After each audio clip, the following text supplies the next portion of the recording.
Ici Yannick H et bienvenue dans mon top 5 MTG. Et aujourd'hui, on regarde le top 5 des Precon qui ont été mis en vente cette année en 2025. Alors les 5 meilleurs Precon de l'année sont, on part ça maintenant. En 5e position, nous avons Tricky Terrain de Modern Horizon 3 avec bien sûr comme commander. Alors on a Homo, Queen of Vesuva. Alors qui est un commandant dans le fond assez peu cher alors à rentrer sur le battlefield. C'est un Shapeshifter Noble, 1 de power, 5 de toughness. Et bien entendu, le deck tourne autour d'une mécanique qui fait que tout est everything. Homo, dans le fond, va Queen of Vesuva va rentrer sur le battlefield et lorsqu'elle attaque, bien tu vas mettre un everything counter sur tes permanents. Alors les laines et les non-laines créatures. Et à ce moment-là, tes laines vont être every type et bien sûr, tes non-laines créatures vont pouvoir être every creature type.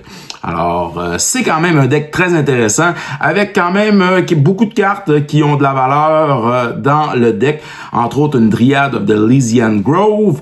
On a aussi Yamivaya Cradle of Growth, on a une Talon Gates of Madara, et on a aussi, si je me rappelle bien, donnez-moi une seconde, alors on a un Apex Predator Devastator et un Scout Sworn, alors qui est bien sûr une excellente créature pour mettre d'autres créatures en jeu. Nous avons alors Sultide Arisen, un Precon qui est arrivé alors avec une recrudescence du graveyard, bien sûr, comme habileté, avec comme commander Teval de Balance Scale, alors qui va te faire miler bien sûr des cartes lorsque tu vas attaquer. Teval est un gros dragon, un Spirit Dragon 4/4 Flying, alors dans le Sultai noir vert bleu, et bien sûr tu vas pouvoir retourner des laines de ton graveyard sur le battlefield avec Sultai, et tu vas pouvoir créer aussi des zombies. Alors, un deck qui tourne autour du graveyard, bien sûr, avec des réanimés, des animate dead et quelques bonnes cartes. Alors, dans le deck, un excellent Precon que je vous suggère. En 3e position, nous avons Revenant Recon. Alors, un Precon qui tourne autour, bien sûr, des couleurs bleu, noir d'Ymir, avec comme commandant Mirko, Obsessive Théoriste. Alors, Mirko a Flying Vigilance, coûte 3. Alors, un noir, un bleu et un colorless pour 1 de power et 3 de toughness. Et bien sûr, Mirko, ce qu'il va faire, c'est mettre des +1/+1 compteurs sur Mirko. Et tu vas pouvoir, à la fin du tour, alors retourner une créature, bien sûr, du graveyard, alors qu'il va avoir un powerless que Mirko. Alors quand même un deck encore ici qui tourne autour du graveyard, quand même très intéressant, avec bien sûr les grosses cartes alors de réanimation, Animate Dead, et il y a une carte qui est Nécromancie aussi dans le deck. Alors très intéressant, alors dans le Dimir, pour ceux qui aiment ça, jouer bleu et noir. En 2e position, nous avons Mutant Menace, pour ceux et celles qui aiment jouer, dans le fond, avec des créatures et ajouter des +1/+1 compteurs et bien sûr proliférer à profusion. On a comme commandant The Wise Mothman, alors qui est bien sûr dans le Sultai bleu, vert, noir et un colorless.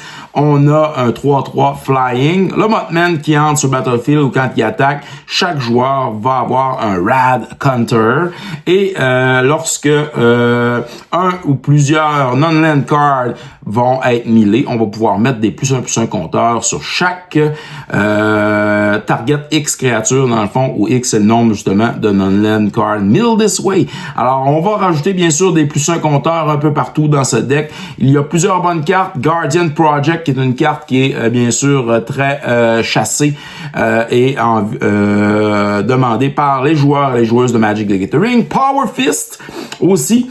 Et nous avons aussi d'autres cartes alors qui sont excellentes dans le deck, qui vont faire en sorte de proliférer et à profusion, bien entendu, dans ce super deck de Mutant Menace.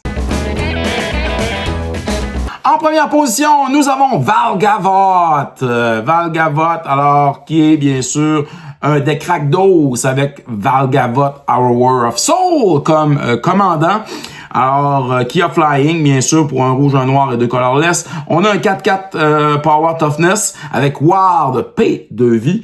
Et bien entendu, lorsqu'un opponent perd pour la première fois durant son tour de la vie, on va mettre des +1 compteurs sur Val Gavotte. Un deck qui tourne autour de la douleur, bien sûr, que va subir les adversaires. Alors, beaucoup de douleur, des combat damage, des non-combat damage.